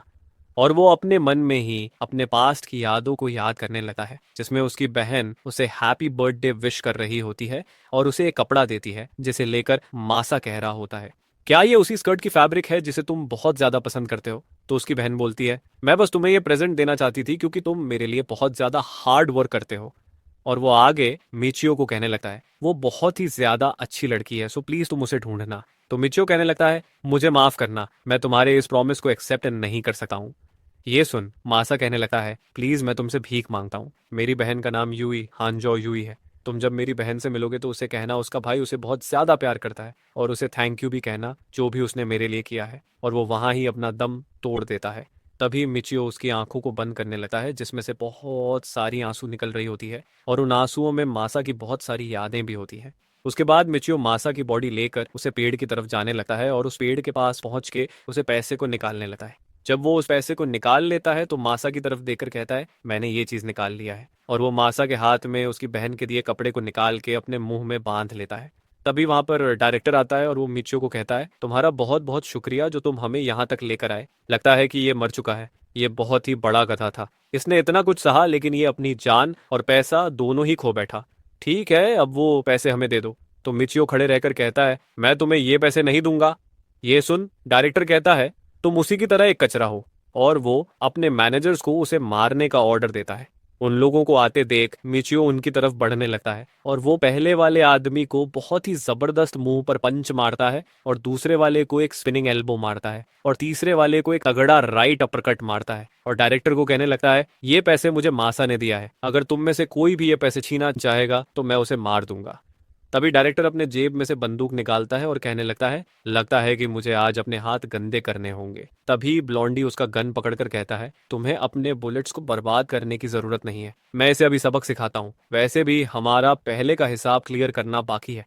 तो डायरेक्टर कहता है, तुम ज्यादा टाइम मत लेना। और वो दोनों अपनी अपनी फाइटिंग स्टांस में आ जाते हैं और ब्लॉन्डी मिचियो की तरफ जल्दी ही चार्ज करता है और वो उसे एक राइट क्रॉस मारता है, उसके बाद एक जैब मारता है और उसके बाद एक राइट हुक मारता है। लेकिन मिचियो उन सबको इजीली डॉज करते जाता है। उसके ऐसे पंच देख मिचियो सोच रहा होता है, क्या ये एक बॉक्सर है? लगता है कि इसने बहुत अच्छा ट्रेनिंग ली है। तभी ब्लॉन्डी उससे ओवरहैंड मारते हुए कह रहा होता है, तुम्हारा फुटवर्क बहुत ज्यादा अच्छा है, लेकिन तुम डॉज करने से ही जीत नहीं सकते। ब्लॉन्डी का ओवरहैंड मिचियो को लगने से पहले मिचियो उससे एक लिवर शॉट मारता है, लेकिन ब्लॉन्डी को उससे कुछ भी नहीं होता है और वो कहने लगता है, तुम्हें लगता है इससे मुझे कुछ होगा? उसके बाद वो मिचियो को ओवरहैंड मारता है, जिससे मिचियो बहुत ही दूर जाकर गिरता है। ये देख डायरेक्टर सोच रहा होता है, चाहे एक बिल्ली कितना भी अच्छा मूव कर ले, लेकिन वो कभी टाइगर को नहीं हरा सकती। दूसरी तरफ मिचियो ब्लॉन्डी की तरफ भागता है और उसके ऊपर पराज ऑफ पंचेस थ्रो करता है। उसे पंचेस को देखकर डायरेक्टर सोच रहा होता है, ये बहुत ज्यादा लाइट है, इस लेवल के स्ट्राइक से कुसानागी को कुछ भी नहीं होने वाला है। तभी ब्लॉन्डी उसे एक राइट बॉडी हुक मारता है, जिससे वो क्लिफ के उधर पहुंच जाता है और ब्लॉन्डी उसके पास आते हुए कह रहा होता है, तुम्हें लगता है कि तुम बस डिफेंड करने से ही जीत जाओगे? और वो मिचियो को लेफ्ट ओवर हैंड पंच मारता है, लेकिन मिचियो उसे डॉज करके काउंटर राइट हुक मारता है। तभी ब्लॉन्डी कहने लगता है, जैसा कि मैंने सोचा था, तुम बहुत ही ज्यादा एंटरटेनिंग हो। और उसके ऊपर वापस से अटैक करने वाला होता, तभी मिचियो की स्टांस देख वो सोच रहा होता है, वापस से काउंटर स्टांस, लेकिन मैं बस पंच नहीं करता हूँ, मैं किक्स भी मारता हूँ। ये देख डायरेक्टर भी सोच रहा होता है, इसलिए कुसानागी के मूव्स को रीड कर रहा था, क्योंकि उसे पता था कि इसका बैकग्राउंड बॉक्सिंग से है, लेकिन कुसानागी को किक्स भी मारना आता है। लेकिन मिचियो वो किक को रोक लेता है और ब्लॉन्डी का कमर पकड़ के उसे नीचे गिरा देता है, जिसे देख डायरेक्टर बहुत ही ज्यादा शॉक होता है। तभी ब्लॉन्डी कहने लगा है, तो तुम्हें पहले से ही पता था मैं किक मारने वाला हूं? तो मिचियो कहने लगता है, हाई सेंटर ऑफ ग्रेविटी और स्टेबल फुटवर्क, ये कैरेक्टरिस्टिक है स्ट्राइकिंग टेक्निक को यूज करने का। और वो उसके मुंह पर एक जोरदार एल्बो मारता है और जब वो अपना दूसरा एल्बो मारने वाला होता है, तब ब्लॉन्डी उसका गला पकड़ लेता है और उसे कहने लगता है, तुम बुरे नहीं हो, तुम बहुत ही ज्यादा पास हो जीत के, लेकिन। और वो मिचियो के ऊपर बैठ जाता है और अपनी बात कंटिन्यू करके कहता है, अगर ये मार्शल आर्ट मैच होता तो जरूर तुम जीत जाते, लेकिन ये कोई कंपटीशन नहीं है। हम जो अभी कर रहे हैं वो फाइट विदाउट रूल्स है। उसे ऐसे गुस्से में देख डायरेक्टर सोच रहा होता है, बहुत टाइम के बाद कुसानागी इतना ज्यादा सीरियस हुआ है। पास में बहुत सारे स्लेव्स रिबेलियन करने का ट्राई किए थे, जो अपने फाइटिंग स्किल में बहुत ही ज्यादा कॉन्फिडेंट थे, लेकिन एक सिंगल पर्सन भी कुसानागी को हरा नहीं पाए। कुसानागी कोई ऐसा पर्सन नहीं है जिसे हम रूल के साथ बांधे रख सकते हैं, इसलिए उसे कोई मियर स्लेव तो नहीं हरा सकता है। दूसरी तरफ ब्लॉन्डी मिचियो का गला दबाते हुए कह रहा होता है, तुम इस पोलाइट मार्शल आर्ट के साथ बस कंपटीशन जीत सकते हो, लेकिन मुझे नहीं हरा सकते। तभी मिचियो ब्लॉन्डी के मुंह पर एक पाम स्ट्राइक मारता है, इसलिए ब्लॉन्डी सोच रहा होता है, ये बंदा पाम स्ट्राइक यूज कर रहा है ताकि हम दोनों के बीच में स्पेस बना सके और अपने पैर को घुसा सके। और मिचियो उसके हाथ को अपने पैर से पकड़ लेता है और उससे आर्म बार में फंसा लेता है और वो उसे कहने लगता है, तुम इसे एक फाइट कहते हो? और वो उसके हाथ के ऊपर प्रेशर बनाकर हाथ को तोड़ देता है और आगे कहने लगता है, तुम मिसअंडरस्टूड मत करो, ये कोई आम फाइट नहीं है, ये फाइट टू डेथ है। तभी हमें नरेशन में बताया जाता है, आल्डिमीर आर्मी का स्पेशल एलीट फोर्स का सबसे स्ट्रॉन्गेस्ट पर्सन जॉर्ज साई। उसकी फाइटिंग टेक्निक बहुत ही अलग है, लेकिन इस बार इसका फाइट एक्सपीरियंस बहुत ही ज्यादा अलग था। तभी ब्लॉन्डी हंसते हुए कहने लगता है, तुम बहुत ही ज्यादा इंटरेस्टिंग हो। और वो मिचियो की आंख की तरफ 2 उंगली बढ़ने लगता है, जिसे देख मिचियो अपना फोरहेड उसकी उंगली में मारता है, जिससे ब्लॉन्डी की दोनों उंगलियां टूट जाती हैं। और आगे स्टोरी के नरेशन में हमें मिचियो के बारे में बताया जाता है, जॉर्ज साई ने अपनी लाइफ में काउंटलेस बैटल्स लड़े हैं और उसके अंदर उसे सिर्फ लाइफ और डेथ एक्सचेंज ही मिला है। वो जिधर भी जाता वो सिर्फ मौत के बीच में होता। उसके बाद मिचियो उसे एक एल्बो मारता है, लेकिन ब्लॉन्डी अपना मुंह दूसरी तरफ करके बच जाता है। उसकी ये जबरदस्त स्ट्राइक देख ब्लॉन्डी सोच रहा था ये कोई नॉर्मल पर्सन नहीं है। एक नॉर्मल पर्सन किसी को मारने के लिए हेजिटेट करता है, लेकिन ये बंदा बहुत ही अलग है। ये बहुत ही कामली और एफिशिएंसी से मुझे मारे जा रहा है, ये मुझे मारने की कोशिश कर रहा है। तभी मिचियो उसके थ्रोट में एक स्ट्राइक मारता है जिसे ब्लॉन्डी आगे सोच रहा होता है। ना ही ये एक नॉर्मल पर्सन है, ना ही ये एक फाइटर है, इसमें कोई डाउट नहीं है, ये बंदा एक प्रोफेशनल किलर है।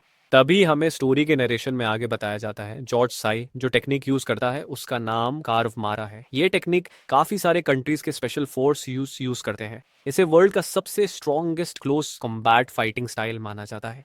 तभी मिचियो अपने बाजू में रखे एक पत्थर को उठाकर ब्लॉन्डी के मुंह पर मारने वाला होता है। तभी उसे क्यो की याद आती है जहां पर उसे क्यो उसे मोटे आदमी को मारने से रोक रहा होता है। ये सोच मिचियो वो पत्थर को दूर फेंक देता है और मिचियो वहां से उठ जाता है। तभी ब्लॉन्डी उठकर कहने लगता है यही तुम्हारा बेस्ट है, मैं यही चीज तो तुमसे चाहता था, हम तब तक के लड़ते रहें जब तक कि हम में से कोई मर ना जाए।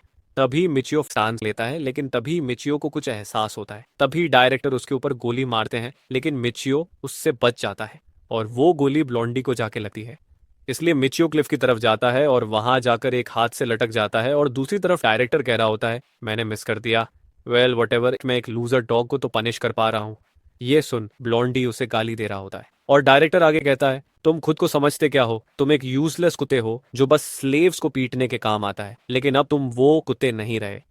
ये सब सुन ब्लॉन्डी डायरेक्टर की तरफ तेजी से बढ़ने लगता है, लेकिन डायरेक्टर गोली मारते हुए कहने लगता है तुम बस एक कुत्ते हो, तुम मुझे कुछ नहीं कर सकते। और वो अपनी गोलियों की बौछार चालू रखता है, लेकिन ब्लॉन्डी फिर भी आगे बढ़ रहा होता है, जिससे डायरेक्टर बहुत ज्यादा घबरा जाता है और सोच रहा था ये इम्पॉसिबल है, ये रुक क्यों नहीं रहा है। और वो डायरेक्टर के बहुत करीब पहुंच जाता है और उससे एक राइट क्रॉस मारने वाला होता है। तभी डायरेक्टर उसके सर पर गोली मारता है जिससे वो नीचे गिर जाता है। ये देख वो खुश हो जाता है और उसके मुंह पर लात मारते हुए कहने लगता है तुम आखिरकार मर ही गए, तुम बस एक कुत्ते थे।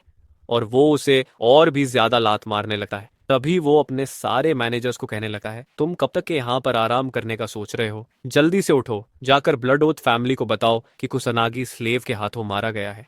और वो तभी मिचियो की तरफ बढ़ने लगता है और कहने लगता है अब तुम्हारे पनिशमेंट का वक्त आ चुका है, तुम ही हो क्रिमिनल जिसने कुसानागी को मारा है। मैं जरूर तुम्हारे फाइटिंग एबिलिटी के लिए मैं बहुत प्रेज करता हूँ, लेकिन चाहे तुम कितने भी ज्यादा स्ट्रांग क्यों ना हो, ह्यूमन बॉडी कभी भी मॉडर्न टाइम के वेपन से नहीं जीत सकती।